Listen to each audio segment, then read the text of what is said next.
Cast पर square foot आती है पार से 3800 पर ऐसा।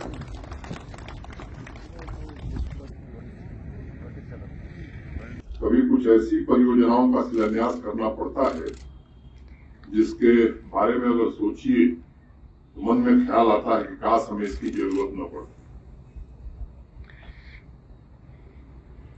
मैं मानता हूं कि उसी कड़ी में इस नशा मुक्ति केंद्र के भवन के शिलान्यास के अवसर पर हम सब उपस्थित हैं।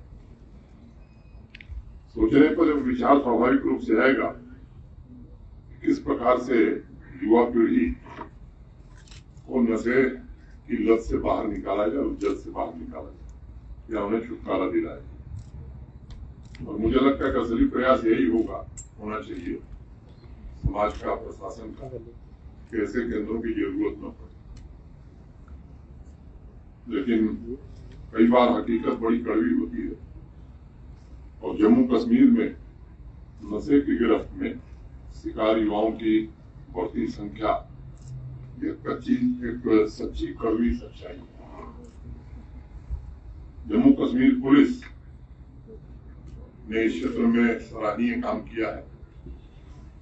समाज कल्याण विभाग के भी हमारे अधिकारी इस काम में जुटे हुए। पिछले दिनों एक बैठक मैंने करी थी जिसमें हमारे एडिशनल चीफ सेक्रेटरी हेल्थ जो है उनको मैंने आग्रह किया था कि समाज कल्याण विभाग, police, education, youth and sports सबके साथ मिलकर के एक समेकित योजना बनाने की जरूरत है और उसमें जन भागीदारी की बड़ी आवश्यकता है, क्योंकि जब समाज का सहयोग होगा तो ही हम उस लक्ष्य को प्राप्त कर सकते हैं। भी डीजीपी बता रहे थे, मुझे लगता है कि एक सोची समझी साजिश के तहत या मैं कहूं कि षड्यंत्र के तहत पड़ोसी मुल्क द्वारा सीमा के इस पार ड्रग्स पहुंचाया जा रहा है, या मैं शब्द असली इस्तेमाल करूं तो धकेला जा रहा है। और उसका मंतव्य बड़ा साफ है, इसमें किसी को समझने में कोई रॉकेट साइंस नहीं है। प्रत्यक्ष युद्ध में बार बार पराजित होने के बाद अप्रत्यक्ष युद्ध की शुरुआत हुई और उसमें भी मैं आज कह सकता हूं कि सिक्योरिटी फोर्सेस का काफी अपर हैंड हुआ है। लेकिन ये साजिश के तहत ये काम कराया जा रहा है कि पूरी की पूरी पीढ़ी की जम्मू कश्मीर और आसपास के राज्यों में बर्बाद कर दिया। और हमारे सामने ये एक बड़ी सामाजिक समस्या के रूप में उभर करके आई। युवाओं में खास तौर से बढ़ता हुआ ड्रग एडिक्शन, जिसकी वजह से समाज के सभी वर्गों, चाहे उच्च वर्ग के लोग हों, मध्यम वर्ग के लोग हों या हमारे गरीब परिवारों के लोग, भविष्य निर्माण करने वाली शक्तियों को निष्क्रिय बनाने की एक सोची समझी साजिश है। मुझे बताया गया है यहाँ अस्थायी, जैसा अभी डीजीपी साहब ने भी बताया है कि ड्रग डी एडिक्शन सेंटर 2013 से चल रहा है।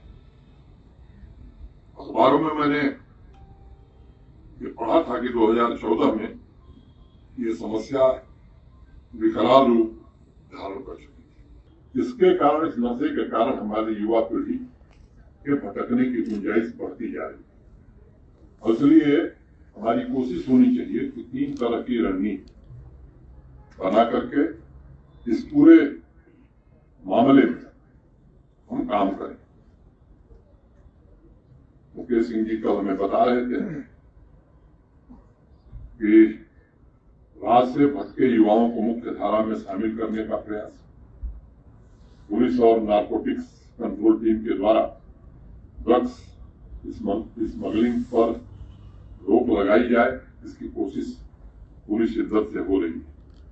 समाज कल्याण विभाग जागरूकता अभियान चलावे, पुलिस और स्वास्थ्य विभाग के माध्यम से ड्रग डी एडिक्शन सेंटर्स को और प्रभावी बनाया जाए। पिछले साल मैंने इस तरह के कार्यक्रम में आग्रह किया था कि युवाओं को भी इसमें शामिल करने की जरूरत है। मोटे तौर पर हर पंचायत में हमने यूथ क्लब बनाए हैं, उनसे भी चर्चा होती है। हमारे जो शासन के लोग हैं उनसे मैं ये निवेदन करूंगा और पुलिस के लोगों से उन नौजवानों को भी शामिल करने की आवश्यकता है इस सामाजिक अभियान में। और नशा मुक्ति की लड़ाई केवल प्रशासन के बलबूते नहीं लड़ी जा सकती है। हम इंतजाम कर सकते हैं, समाज के सहयोग से ही इस लड़ाई में विजय पाई जा सकती है। मुझे खुशी है कि शहरी क्षेत्रों में भी इस तरह की समितियां गठित की गई हैं। ऐसे तमाम समाज के प्रबुद्ध लोग और उनका मैं अभिनंदन करता हूँ। यहाँ भी लोग उपस्थित हैं जो इस क्षेत्र में पहले से काम कर रहे हैं।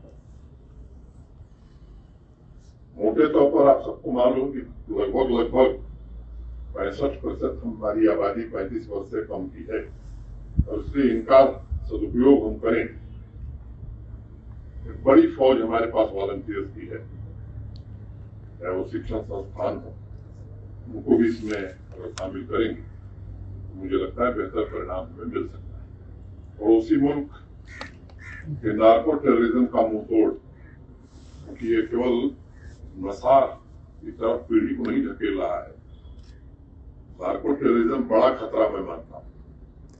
हमारी सुरक्षा एजेंसियां इस पर काम कर रही हैं।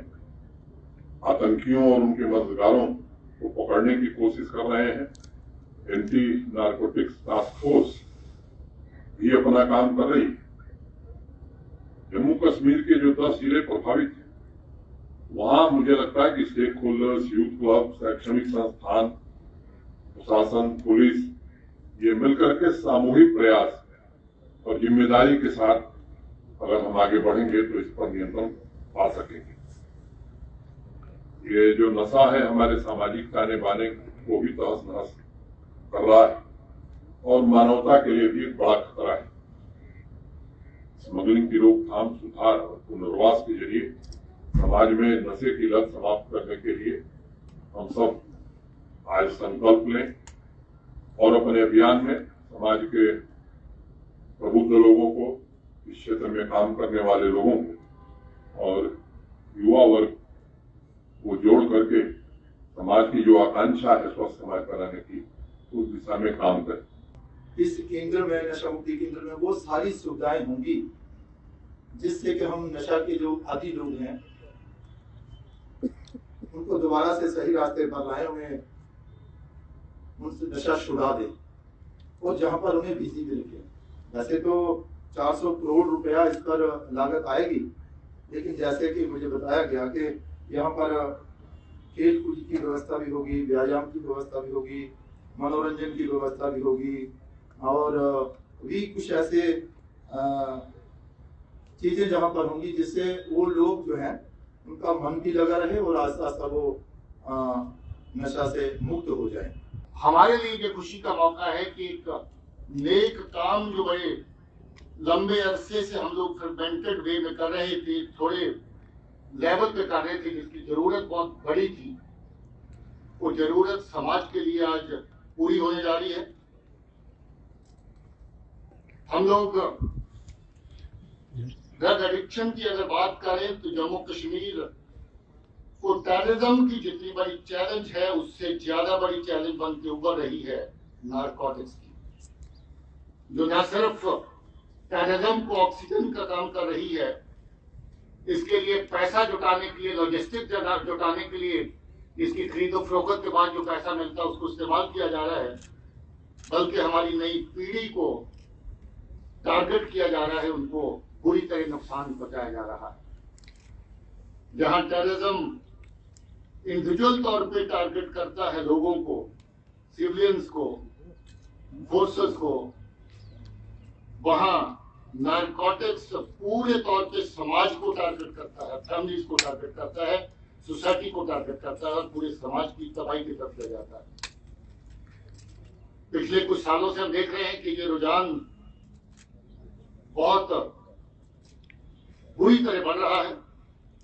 हालांकि एफर्ट का लेवल इतना बड़ा है पहले से कि हम लोग बहुत बड़ी तादाद में नारकोटिक्स पकड़ रहे हैं, बहुत बड़ी तादाद में जो पैसा नारकोटिक्स के ट्रेड से आता है वो पकड़ रहे हैं और बहुत बड़ी एफर्ट इस खित्ते में कर रहे हैं कि लोगों को जागरूक किया जाए, लोगों को साथ में बुलाया जाए कि हम लोग मिल करके इस मर्ज की दवा ढूंढें, इस वबा का मुकाबला करें।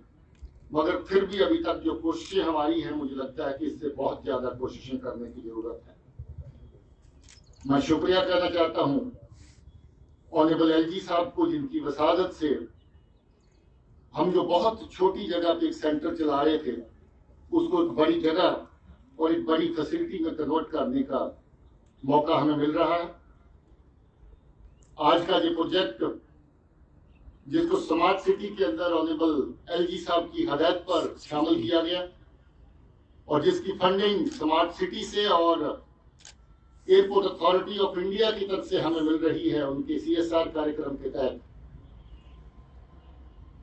मैं बहुत बहुत शुक्रिया कहना चाहता हूं इंतजामिया को भी, जिनकी तरफ से ये जमीन की अलॉटमेंट इस नए कार्य के लिए की गई और साथ ही साथ स्मार्ट सिटी के अंदर पैसे का प्रावधान भी किया गया कि इसको जल्दी से जल्दी हम लोग बना पाए। मैं सबसे ये प्रार्थना करूंगा कि हम सब लोग ये सेंटर बना रहे हैं, एनजीओ काम कर रहे हैं, हमारे छोटे भाई जोरावर सिंह जी यहाँ बैठे हुए हैं, इस काम को बड़ी मेहनत के साथ कई सालों से लगे हुए हैं, बहुत से अपने साथ नौजवान जोड़े हुए हैं। लेकिन मेरा एक प्रार्थना है सबसे, आप घर से इस चीज को स्टार्ट करें। हम अपने बच्चों को समय नहीं देते। सबसे जो बड़ी बात है इसकी, जो बच्चे हमारे इस तरफ जा रहे हैं, मैं सबसे ये प्रार्थना करूंगा, खासकर पुलिस विभाग के लोग तो 24 घंटे काम करते हैं। हम लोग फिर रात को क्रिटिकल लोग हैं 8-9 बजे 10 बजे तक घर आ जाते हैं। हमारे साथी जो पुलिस विभाग के रात को 4-4 बजे इनको बच जाते हैं। लेकिन एक समय जब सुबह का या शाम का हम अपने बच्चों के साथ भोजन करें, हम ब्रेकफास्ट करें, जब भोजन करें, जहाँ हमारे जो मंदिर मस्जिद गुरुद्वारा, जो हमारे घर में कोई पूजा स्थल है, अपने बच्चों के साथ वहाँ पूजा स्थल में हम इबादत करें, आरती करें, पूजा करें, एक रूटीन बनाएं, बच्चों को अपने दिल से लगाएं। बहुत बहुत धन्यवाद। मैं lieutenant governor union territory of Jammu Kashmir जनाब मनोज सिन्हा साहब का शुक्रिया अदा करता हूँ। मैं आज यहाँ मौजूद MP श्री जुगल किशोर शर्मा जी और मेयर चंद्रमोहन गुप्ता जी और बाकी सभी मुअज्जिन का भी शुक्रिया अदा करता हूँ। आप यहाँ आए, हमारा आपने ईमान बढ़ाया। खसूसी तौर पे chief secretary, additional chief secretary health, divisional commissioner, chief executive officer smart city और डिप्टी कमिश्नर का मैं शुक्रिया अदा करना चाहता हूं, जिन्होंने हर कदम पे हमारी मदद की, चाहे वो जमीन अलॉटमेंट का मसला हो, चाहे वो फंड एलोकेशन का मसला हो, हर कदम पे उनका सहयोग हमारे साथ रहा।